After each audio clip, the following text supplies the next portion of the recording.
নমস্কার। বিশ্বকবি রবীন্দ্রনাথ ঠাকুরের লেখা আঁকা। গৌর বর্ণ নদর দেহ, নাম শ্রীযুক্ত রাখাল। জন্ম তাহার হয়েছিল সেইতে বছর আকাল। গুরুমশাই বলেন তারে উঠিতে নেই একেবারে। দ্বিতীয় ভাগ করতে যারা সমান্তরে না পায়, রেগে মেগে বলেন বাঁদর।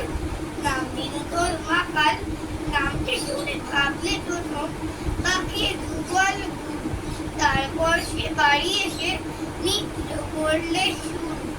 হঠাৎ ছিলেন মাতন দেবী, সবাই তাকে সুদয়ের কি, সকলকে সে জানিয়ে দিল নাম দিয়েছেন গুরু।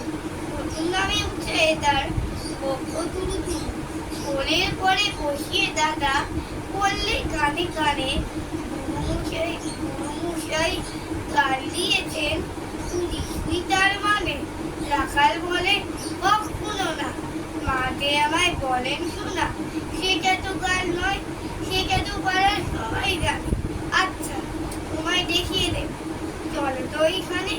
টেনে নিয়ে গেল তাকে পুকুর পাড়ের কাছে। বেড়ার পরে লতায় হেতার পাকাল বলে আছে। বললে দাদা সত্যি বলো, শোনাতে মন্দ হলো?